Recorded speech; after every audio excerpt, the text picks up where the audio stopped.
Hey, this is Alex from Integration Nation Bodywork, and Jonathan and I would like to bring you a video today of self-care activities. This has been a long time in the making, or at least in the planning, but seeing as it's April 23rd right now, we're right in the middle of COVID quarantine. A lot of people are dealing without bodywork, including us, so self-care seems like a really good thing to start putting out there, so this is our contribution to that. So some of these are exercises, some of these are stretches, some of these are just movement re-education activities, but we've tried to organize them all via body region so that they're easier for you to find and work with. We've also placed links to all of the products we use that we demonstrate in there. Keep in mind, we're not paid endorsers of those products. We're not advertising them. We just really find them useful. Well, if you're a client or a student looking for a particular recommended exercise, check the description box below. We've itemized everything so that it's easy to find just say like 1 or 2 activities that you're looking to find. Keep in mind that this is not a specific prescribed exercise routine that we're recommending here. It's just simply a collection of our sort of most recommended, our favorite home care activities. As always, use caution with any new activity. Stop if anything causes pain. Remember that these should also not take the place of prescribed medical care when indicated. So, without further ado, on to the activities. Nice dissolve.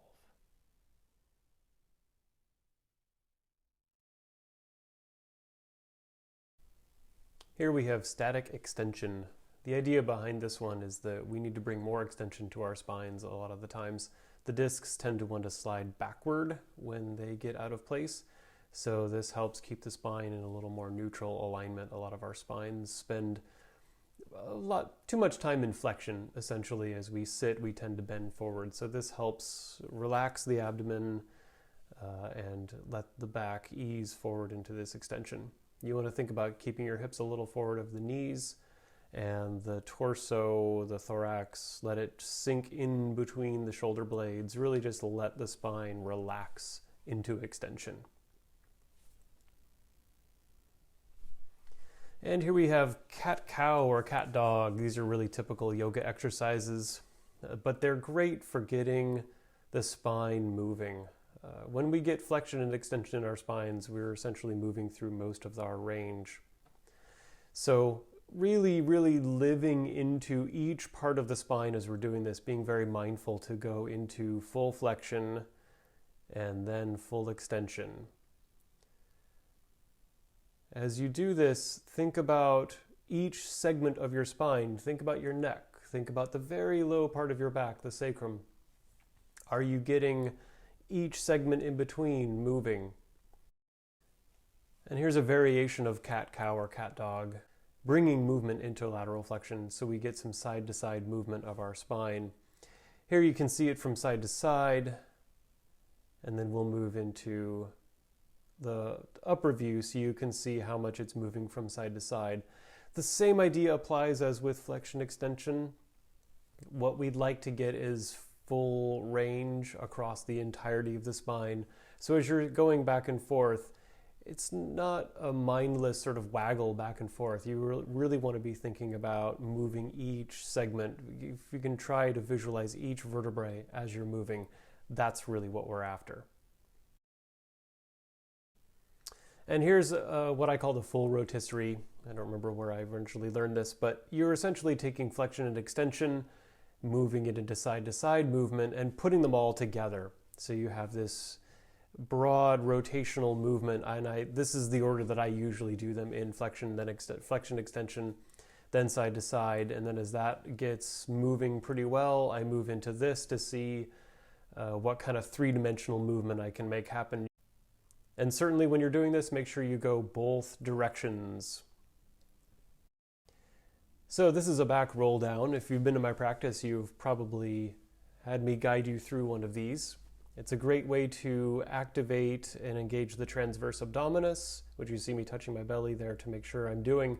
Once you engage transversus by pulling the belly wall back, you start to lift up from the tip of the sacrum, the coccyx, to the upper sacrum, to L5, and then all the way up each vertebrae.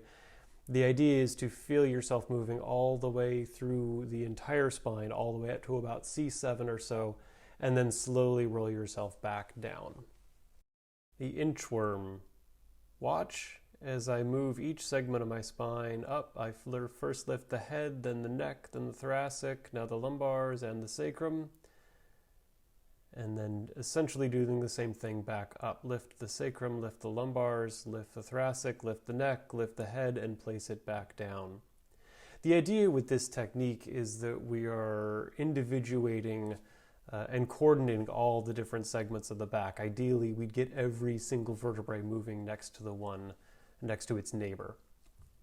So this can also be done by pushing each segment down instead of lifting it up. Here you can see I'm engaging the neck, the thoracic, the abdomen, the sacrum, and then letting go before swinging it back up from the sacrum to the lumbars, to the thoracic, to the neck, and finishing at the head.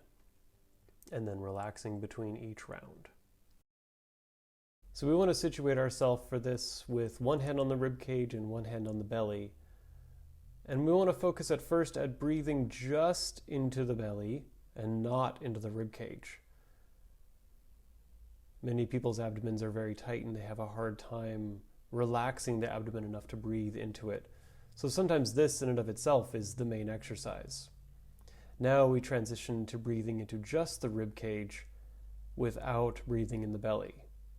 It's an important thing to be able to differentiate rib cage movement during breathing and abdomen movement during breathing. Once you get a handle on this, you can try expanding both at the same time.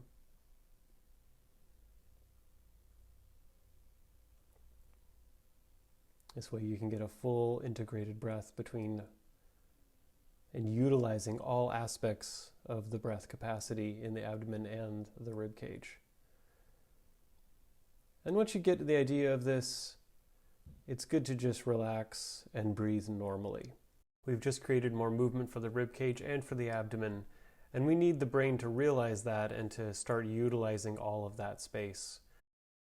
Taking a moment here is an important part of letting that integration happen. Here we have 3 exercises that I call the back care triad.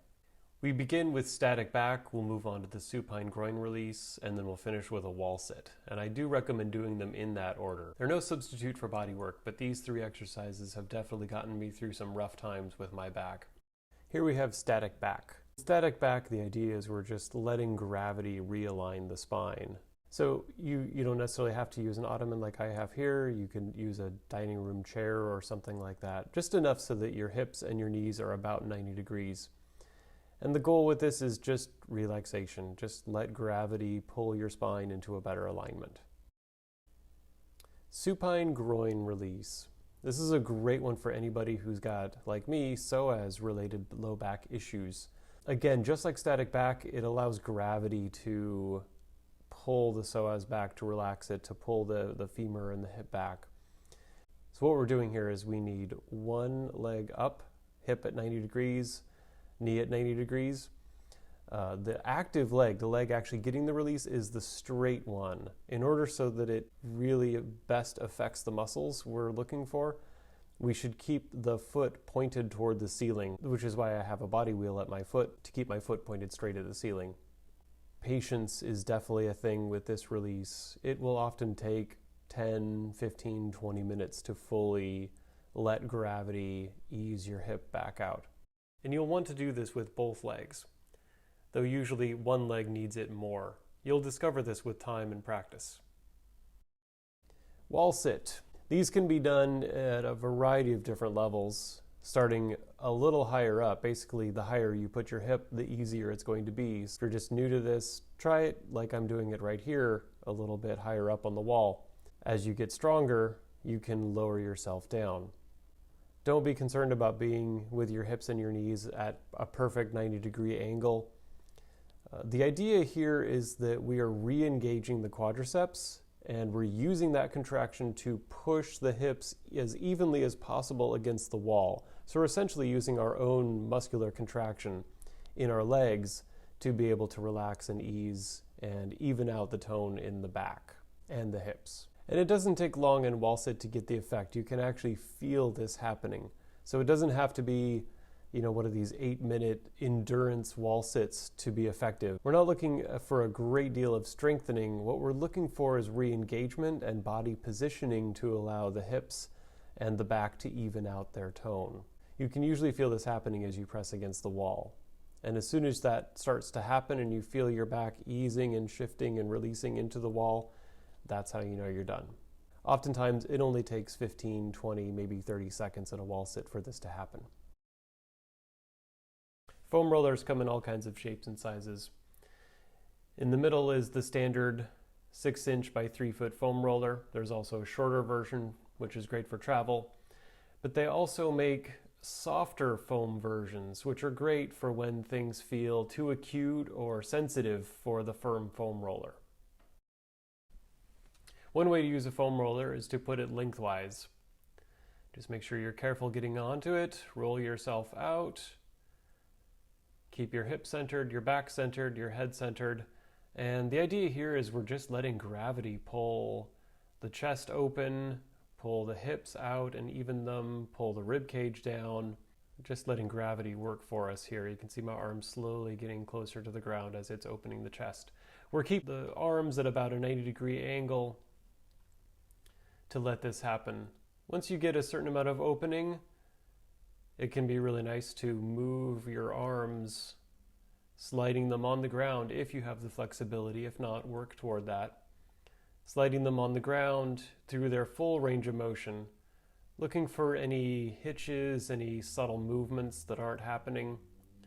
Double checking to make sure the abdomen is engaged. We don't necessarily want to move the rib cage to get us that motion like this. Keep a smooth, fluid motion with your abdomen engaged and your rib cage directly in contact with the foam roller. Another option when we're lying on the foam roller lengthwise is you bring your arms forward. This pulls the scapula away from the spine and allows us to actually push deeper into the muscles of the back. You just have to be careful rolling a little bit to each side to make sure you don't slide off the foam roller. Rolling gently from side to side here will add some pressure onto the ribs, the muscles that connect to those ribs, and the back muscles. Using a foam roller widthwise is a great way to release the thoracic region, including the ribs, the vertebrae, and the muscles that connect and move both of them. We don't recommend using this for the low back as it seems to just add too much pressure into this region. But it's great for releasing all of the muscles of the back and the ribs and some of the shoulders as well here. Starting with an even pass or two, just keeping your weight centered over the roller. And then if you wanted to be more specific, adding a lot of pressure into the muscles of just the right or left sides. And notice how my arms are lifted up away from the body. That is so that it pulls the scapula muscles away and it affords a better clearance to get into the ribcage muscles. An option if your neck is not feeling happy with this is to bring your arms behind your head and to support your head with your hands.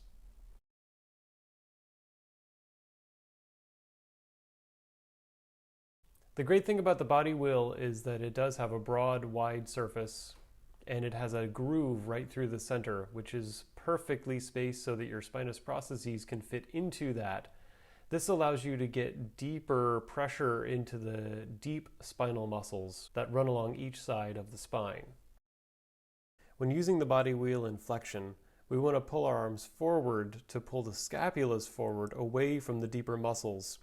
A lot of what we're trying to get to here, and this is where the body wheel really excels, is the muscles that are the transversospinalis muscles, which align the spine on either side, and the small interconnecting rib muscles next to them. One benefit of the flexed position is that we do have to re-engage the abdominals in order to make this happen. This is similar to what we did with a foam roller for the back.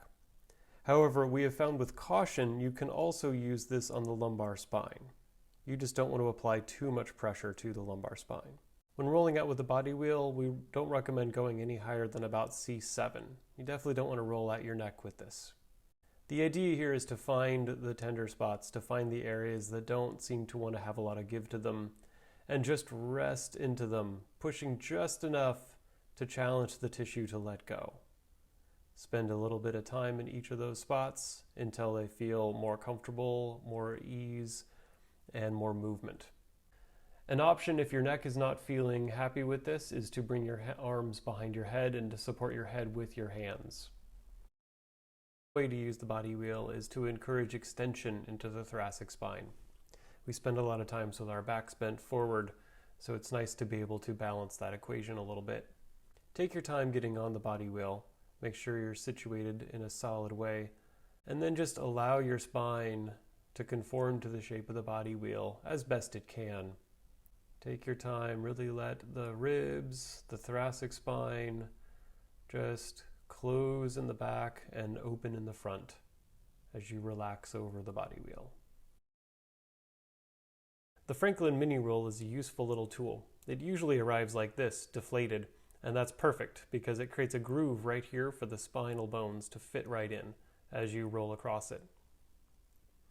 You'll want to place it somewhere in your back where you need a little bit more mobility. Usually I use this in the thoracic spine where the ribs are. And you basically just want to let it sit under your back at the level of, say, a rib or a thoracic spine that needs a little bit more ease or mobility. And just, again, like a lot of these releases, let gravity do the work. Making sure you're breathing and really focusing on the area and letting it go. And when you're done with one area, you can then move right on to the next.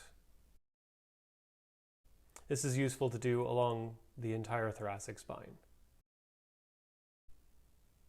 As an alternative, you can also slide the Franklin mini roll underneath your back to get to the next section. Trigger point release using a ball. This is a fairly simple one, but it takes a little bit of maneuvering to figure out how to get the ball onto the position that you want. Take your time getting situated. There's a lot of muscles in the back, a lot of muscles in the shoulders, a lot of muscles of the ribs. Move your legs around, move your back around, shift it around, move your arm across your chest to expose the back muscles a little bit more as you pull the shoulder blade forward, and that should hopefully help you find the right spot. Once you find it, just let the body relax and sink into it, challenge the tissue just enough so you get the tissue to release. The transverse abdominis is the deepest abdominal muscle. It runs crosswise underneath the other abdominal muscles. Its main job is to pull the belly back into the abdomen. It's commonly weakened in most structural problems of the low back and hip. To reactivate it, we want to use that feeling of the belly wall pulling back into the spine. One of the easiest ways to think about this is to just follow the natural movement of your breath out, because the belly wall will naturally fall back into your spine when you do this. Then accentuate it by contracting the abdomen a little bit to encourage it to move back a little bit further. Once you get this idea when you're laying on your back, it may take a few breaths. You want to shift over to your side at that point and then try the whole exercise again. Take a few natural breaths, let the belly wall fall back as you breathe out, and then start to engage the transversus and actively pull the belly wall back a little bit more. Continue to hold that a little bit while you breathe. You should be able to feel a little bit of belly movement as you breathe, even while maintaining that transverse abdominis contraction.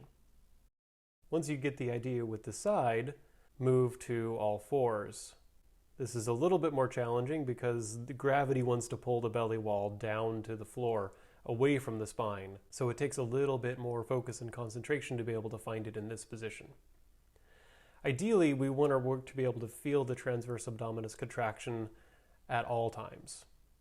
We're not advocating here for a really, really tight, contracted abdomen that never moves.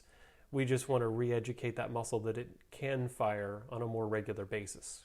Once we get the idea of activating this muscle, the next logical step is to take it and add it to more strenuous exercises. In this case, crunches would be the next logical progression.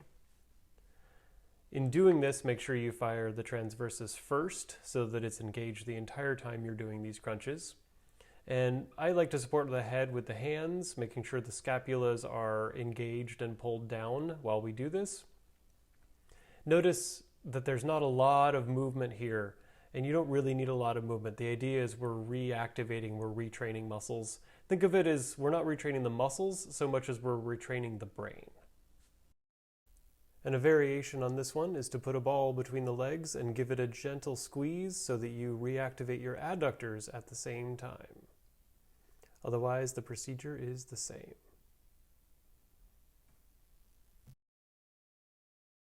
Hip thrusts or shoulder bridge is a really good way to re-engage the posterior gluteals. Again, these are often weakened muscles in a lot of postural dilemmas.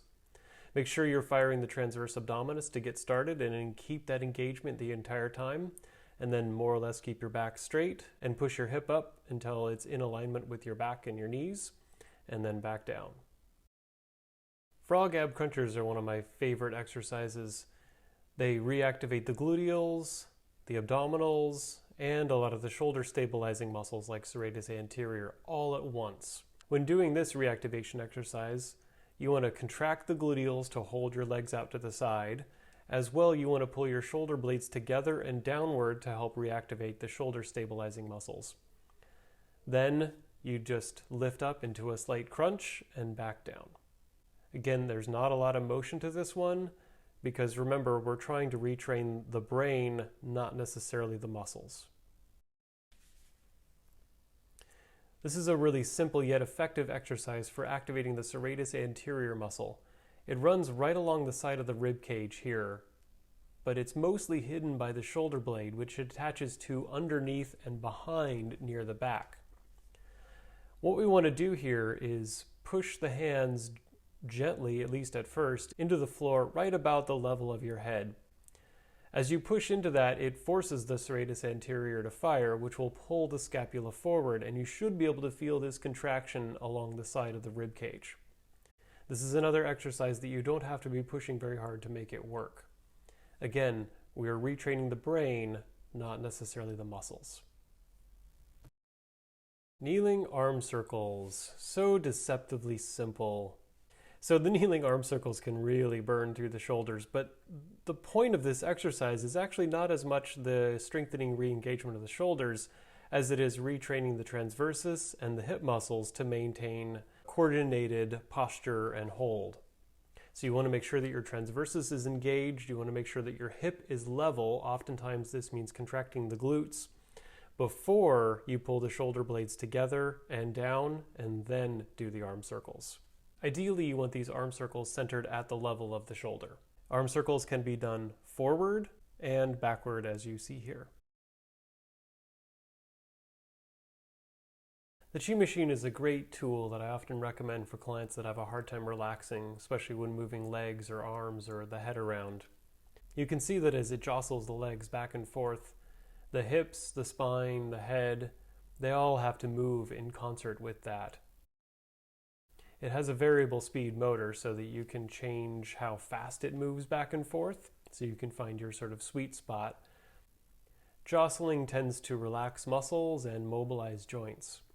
And so that's the idea behind this machine. It's simply using jostling to make that happen.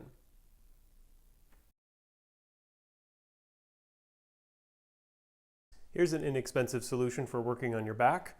This is just a racket ball inside a sock. Tennis ball works just as well. So you want to find, notice I'm using my opposite shoulder from the side of the back I'm working. That way I'm not contracting the muscles that I need that are getting in the way of the work. So I'm holding it with my other hand. Find the area you want to work on here. And then I usually let the arms go and just lean in and roll around a little bit. Right now I've got some back muscles, the erectors right here. Not entirely happy with the yard work I did yesterday, so I'm going to hang out with those for a little bit. With this, the idea is we want to sink in and find the spots that are tender and just hang out with them. We don't need to press into them like crazy, don't need to be crying or ripping flesh off to make this work. All right.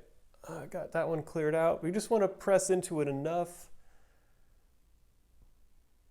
challenge it. And once we do that with enough time and patience, after a few seconds, it starts to let go, like this rhomboid thing I've got right now is starting to ease out, and I can feel my scapula kind of slide away from the rib cage a little bit, and that's how I know I'm done and ready to move on to whatever might be next. We hope that you found this self-care video helpful. If you enjoyed it, please like and subscribe and all that good stuff. And also check out our website at integrationnationbodywork.com. Thanks for watching.